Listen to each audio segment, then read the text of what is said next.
Hey everybody, it's Joe Trippi and welcome back to That Trippi Show. As we get into 2024, we're going to take a look at some of the key states around the country. We'll check in on places like Arizona, Wisconsin, Michigan, Pennsylvania, all the battlegrounds you know are so important. And we'll look at states we think are interesting.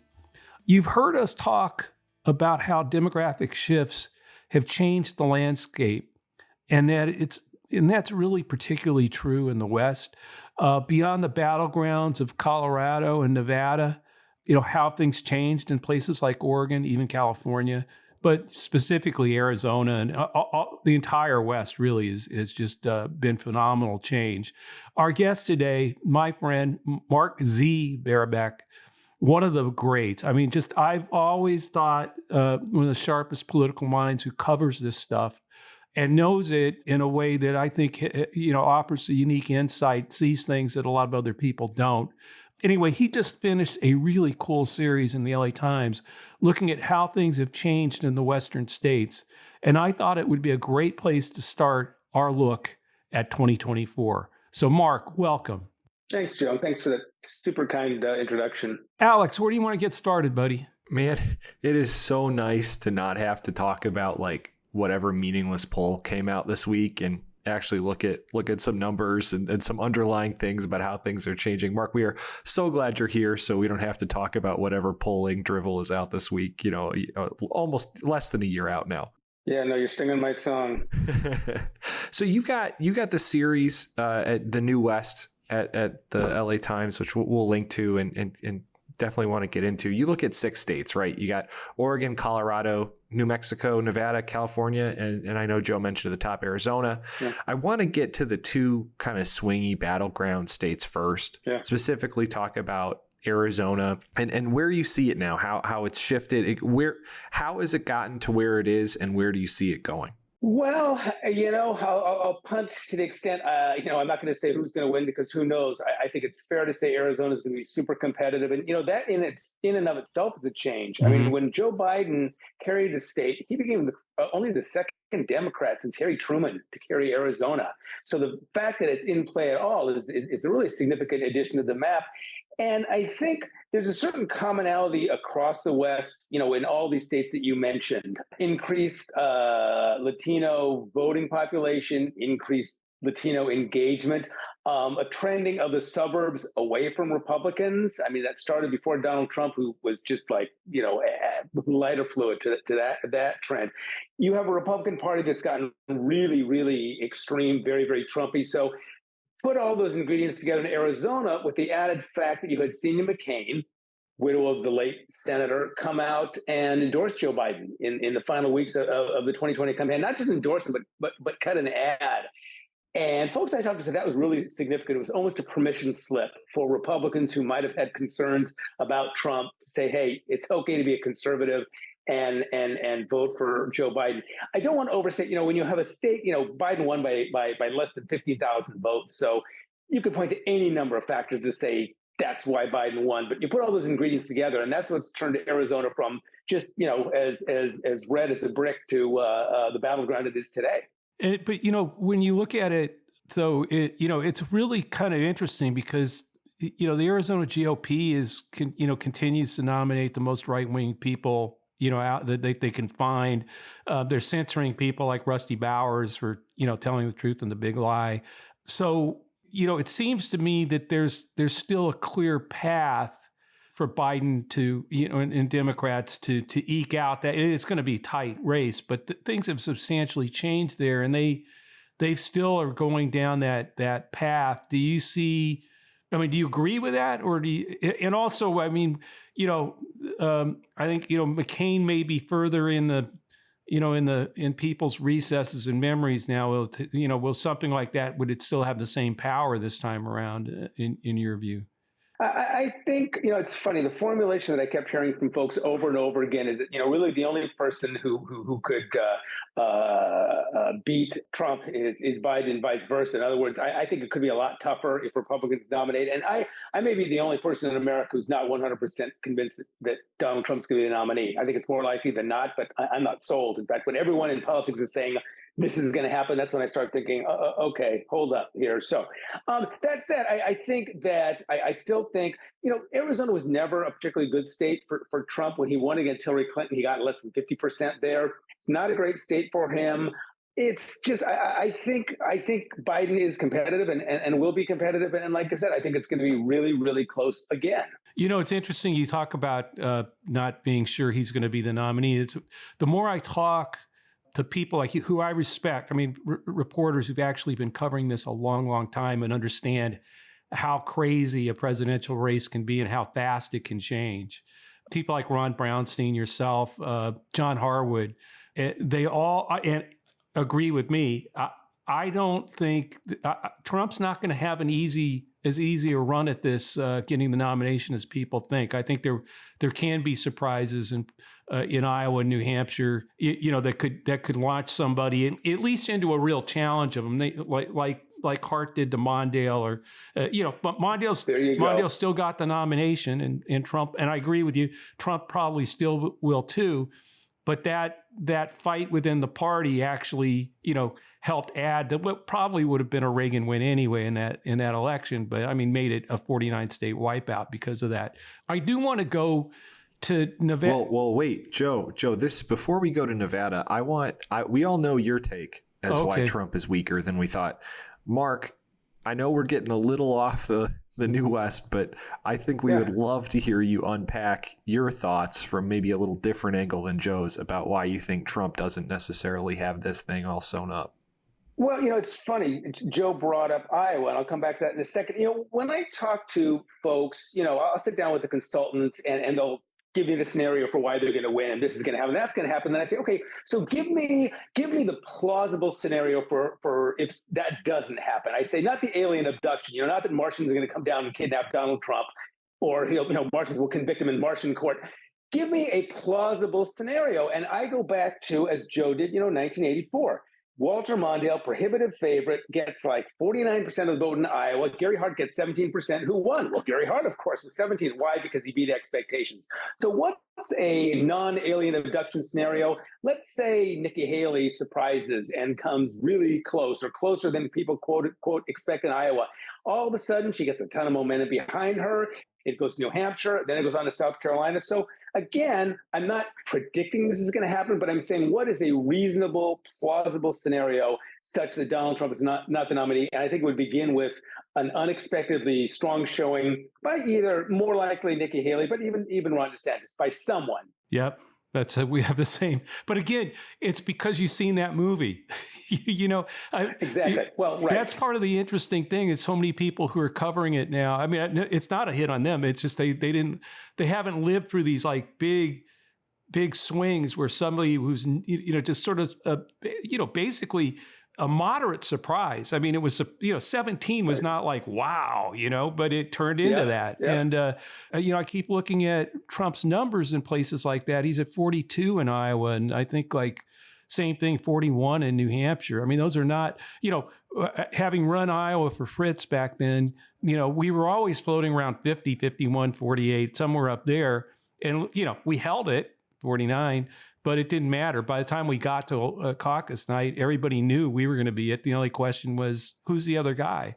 And right. So we'll see. I do want to get to Nevada. I mean, it seems to me that these two in particular, along with New Mexico, maybe the whole thing, Oregon, have made it plausible for Dems, if we can hold the blue wall across Michigan, Wisconsin, and Pennsylvania, if we can continue to do that in 2004. It's these two in particular, Arizona and Nevada, are pretty critical to being able to get to an electoral college path for Biden. Obviously, the fact that Oregon's turned bluer and New Mexico, they already get us close, but we definitely have to be paying attention to Arizona and Nevada. So what the question I've got, because your piece talks a lot about how it was, unions and a genius Reid machine that the senator built really, changed and made the difference there.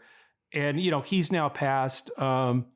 There's all kinds of qualms within I think on the Democratic side about the party structure now. Do you think it holds, or has Where do you see that shift going? Is it still headed in the right direction, or do Democrats have work to do? And obviously, it's going to be another close state. Yeah, Democrats obviously have work to do. I mean, Nevada's interesting because it has a very, very high percentage of non-college graduates, which, as I'm sure your sophisticated audience knows, have been trending towards Republicans. So Democrats have work to do there. The big question, or a question I heard a lot, is, can the Reid machine keep up and running without Harry Reid? And I talked to several folks along those lines, and people who had great regard and great respect for Harry Reid said, look, Harry Reid might have been a brilliant tactician, but he was mindful of his mortality, knew he wasn't going to live forever. So built the machine such that it would be in a position to sustain itself when he was no longer there. Obviously, the fact that you don't have the Senate majority leader, making rain, pulling down tens of millions of dollars is an impediment. If we're going to use the machine metaphor, right, it helped put a lot of gas into that machine. But they had a test run in 2022. They reelected Cortez Masto as its senator. There's a lot of really, really smart people. I've got to name check Rebecca Lamb, who I'm sure you know, who's really at the top of a list of really, really brilliant political operatives. She's still there. There are others, and the Culinary Union, which has worked hand in glove. I mean, it should be said they are independent of the Democratic Party. Don't always see eye to eye with the Democratic Party, but still they're an indispensable part of that turnout machine.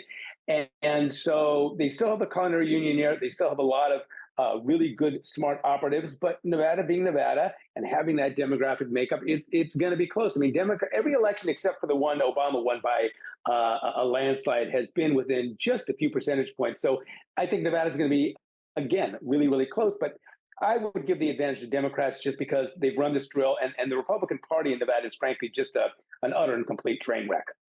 Well, the one, not totally extreme right-wing candidate the GOP nominated won, right? Lombardo, who compared to the AG and the Secretary of State and the Senate candidates, he was fairly normal. But I mean, when you put somebody in a room with Adam Laschall, that's what's going to happen. We had John Ralston on, I think, right before the election, and he pointed out some of the similar things.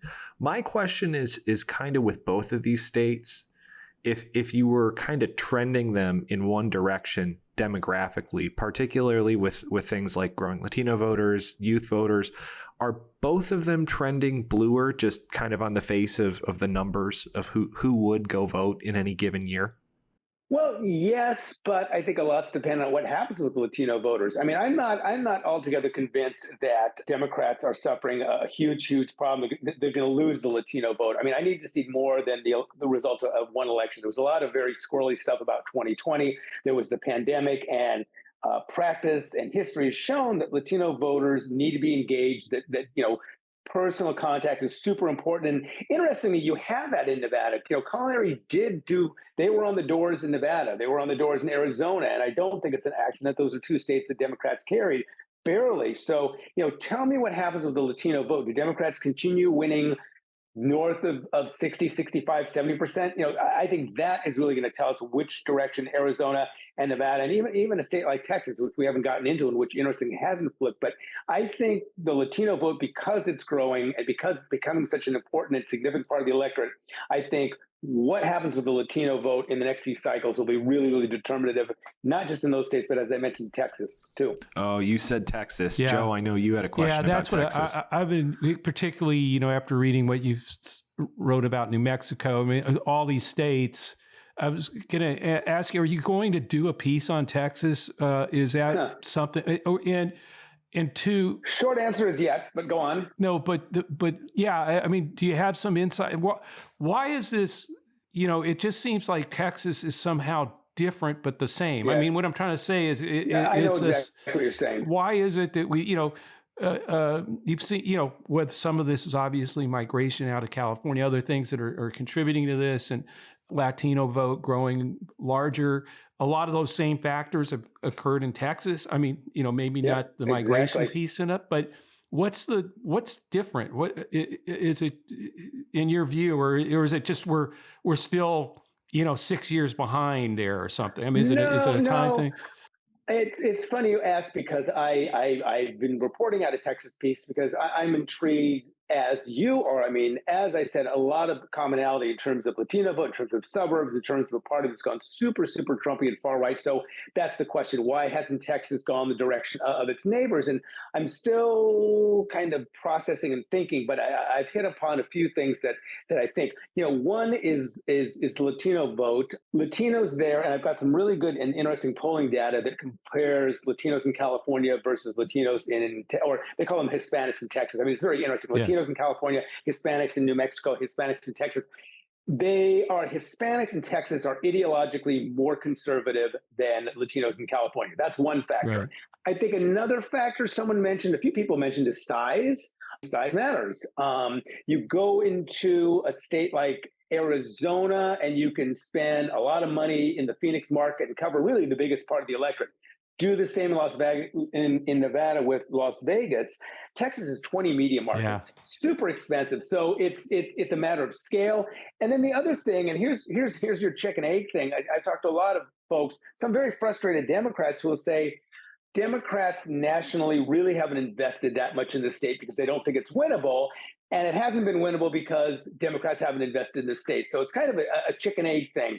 I mean, Democrats, it's like, they've been standing on the seashore scanning, waiting for that ship to come in for 20 years now. We keep hearing, right? It's just, so it's interesting because I hear people who are saying, well, maybe by 2030 or so, but I think those three reasons explore Texas, but that piece is coming up hopefully in the next couple of weeks, so I'll sit down and write that one. Well, definitely looking forward to that one.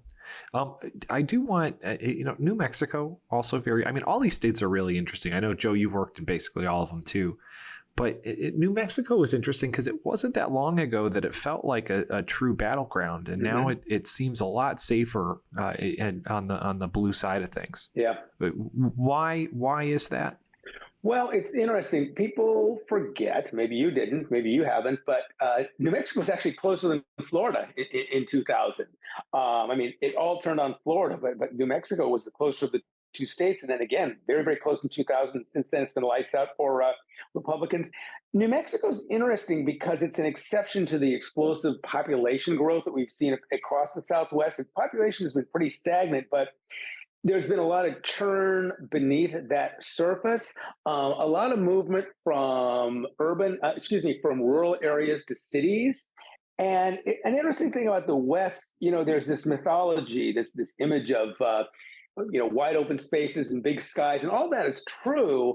But actually, the West is the most urban area in America. In other words, more people in the West live in cities than any other place in the country, even more than the Northeast, which is sort of interesting. So you've seen the rise of cities, Albuquerque, Las Cruces, which used to be Republican and competitive.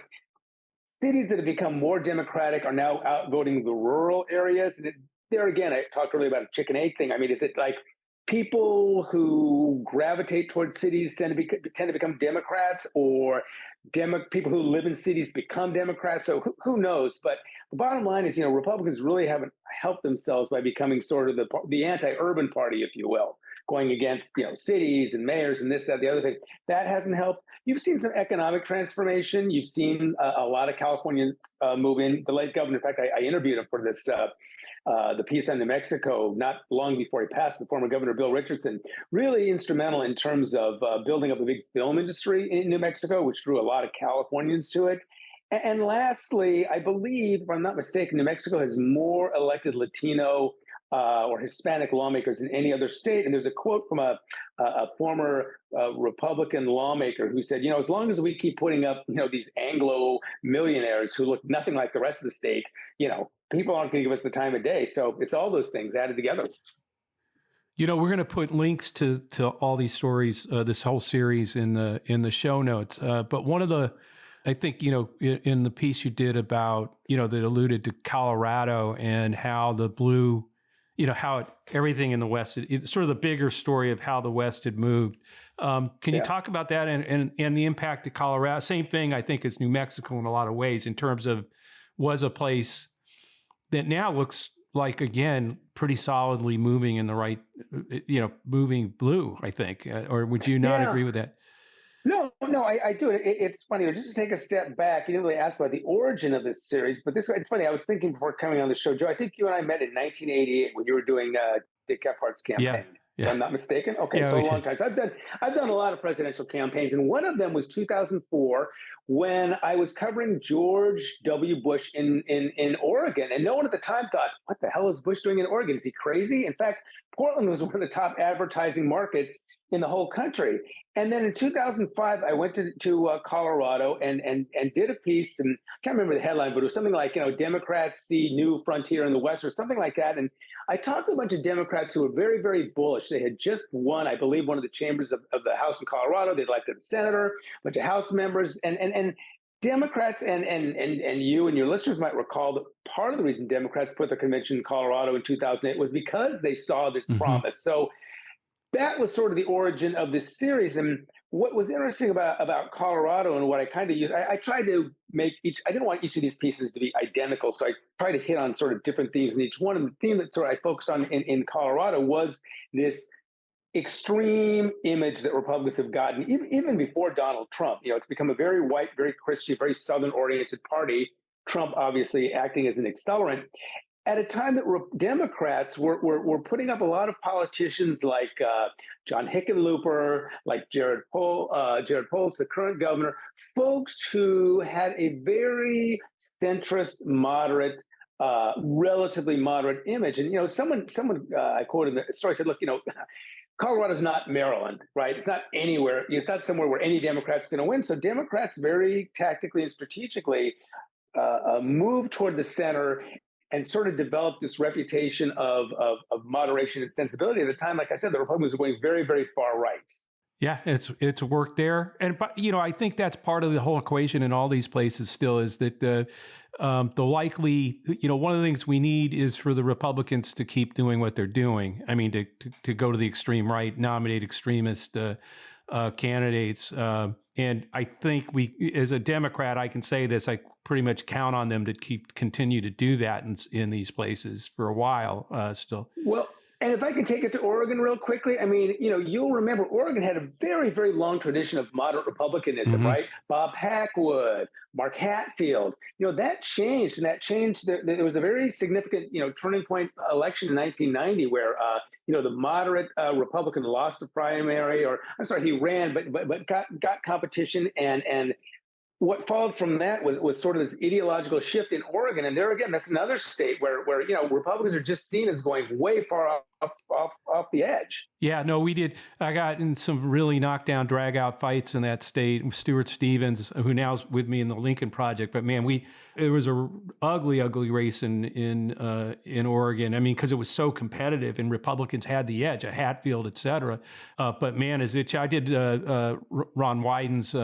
When Ron Wyden defeated Gordon Smith there and became in his Senate race, I did that race. But I mean, it's nowhere near as competitive. I mean, it's now much bluer than. I mean, back then it was like it was. You had Hatfield was the only Republican who had opposed Nixon, I think, on the Vietnam War. I mean, he was a hero among Democrats. I mean, among the anti-war Democrats. And it was sort of that. It was almost the other way, where it was hard not to be seen as some sort of outside the norm if you ran against somebody like Mark Hatfield, because he was just sort of redeemed and revered.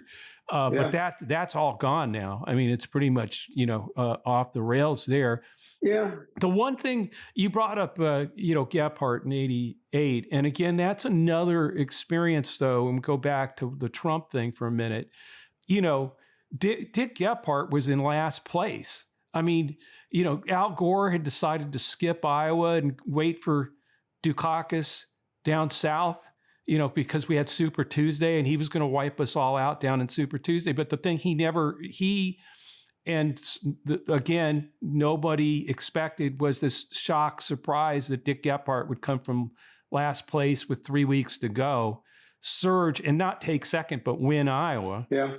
Which again didn't mean he went anywhere. I mean, we had a few weeks left of being a candidacy, but it totally split enough votes in the South, Gephardt, Gore, that Mike Dukakis ended up becoming the nominee, despite the fact that the entire reason Super Tuesday was put in place that year was to stop a Northeastern liberal from becoming the nominee. I mean, it was just totally backfired. So what I'm saying is it's that kind of thing, I think, that people don't, when sort of, it's what you said when you came on. When the whole rest of the political world has decided that something's already baked in the cake, it's going to happen, we all know it's going to happen. That's when the surprise in Iowa, somebody doing coming in second or being a surprise, really gets a lot of traction. And you saw that, we saw it again with when Obama defeated Clinton. I mean, before Iowa happens, he can't win. The country's not ready. Whatever, right? He goes by her in Iowa.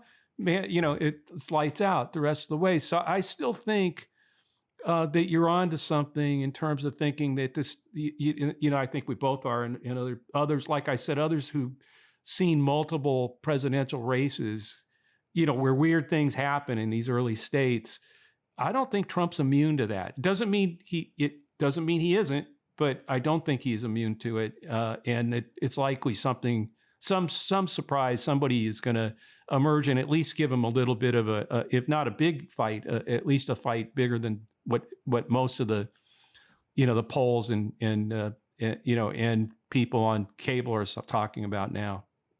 Yeah, no, I'm on the same page. Mike Huckabee is another one. I mean, I was in Iowa that year, and if I'm not mistaken, I mean, like he was trailing until a week out, and then all of a sudden, I mean, your friend Dave Nagel, longtime Iowa operative, to my mind, has the single best strategy, if you will, for Iowa. It's organize, to get hot at the end. Yep, and that's it.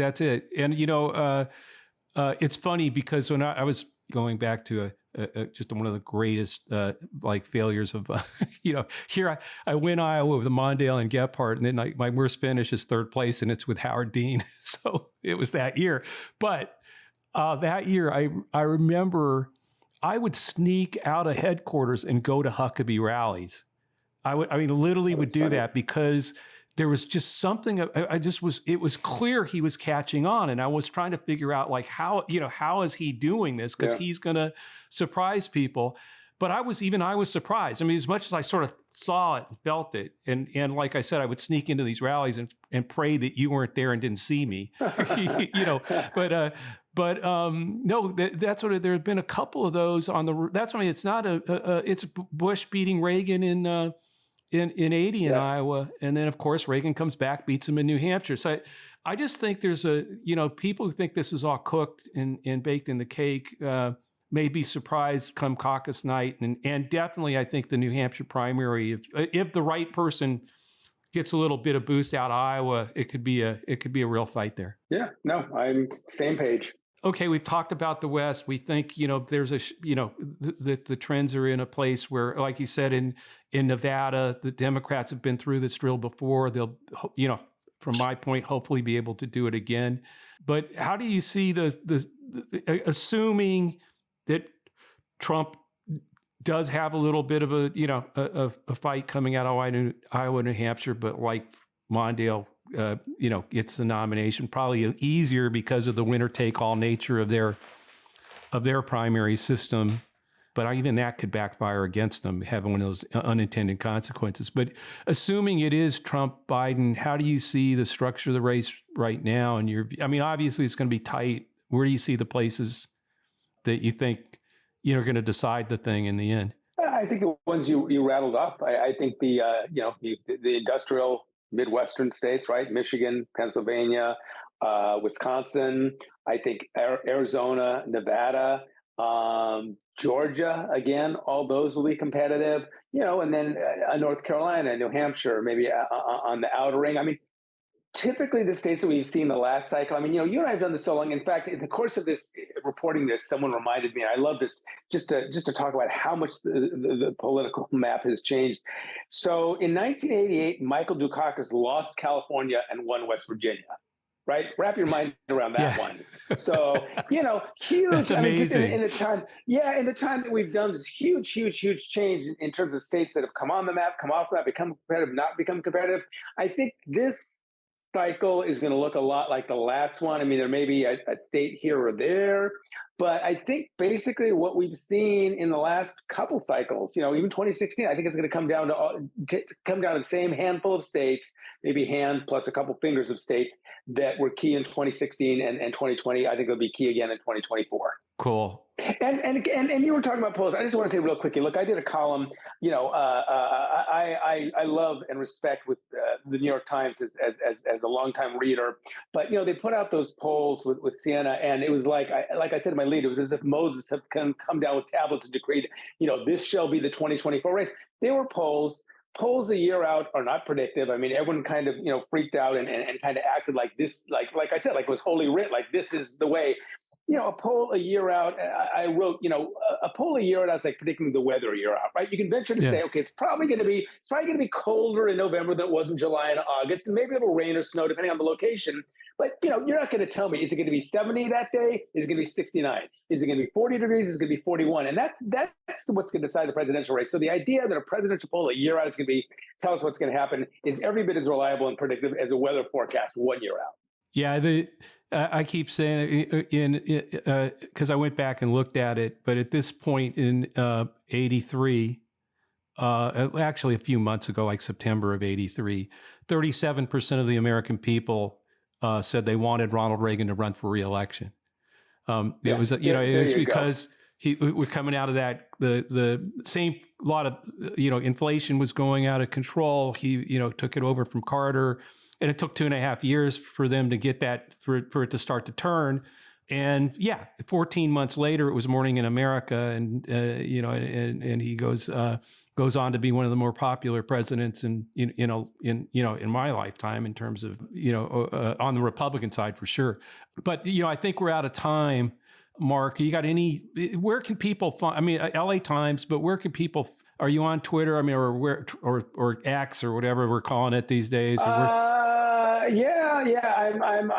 on Twitter at Mark Barabak. I'm on Threads. I'm on Blue Sky. If anyone, email me. I have an email that I send out to folks. I don't spam anybody, but if anyone's interested, they want to get my columns, send me an email, mark.barabak@latimes.com. I'll add you to the list. And, when I publish stuff, again, no advertisements, no spams, no solicitation, just a link to my stuff when it comes out. If anyone wants to, I would love to add you to the list. No, it's great stuff, folks, and really must reading. I mean, particularly if you want to stay on top of what's moving in these states.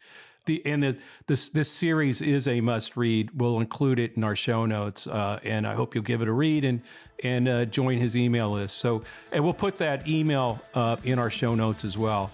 So thanks, Mark, for coming on, and thanks everyone for listening to That Trippy Show.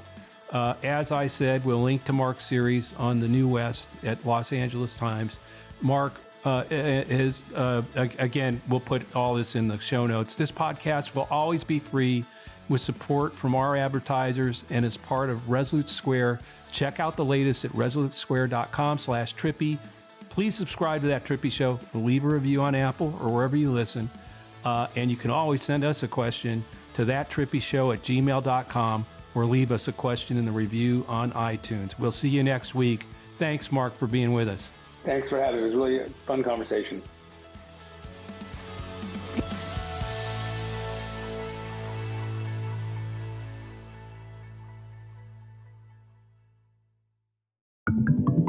Resolute Square.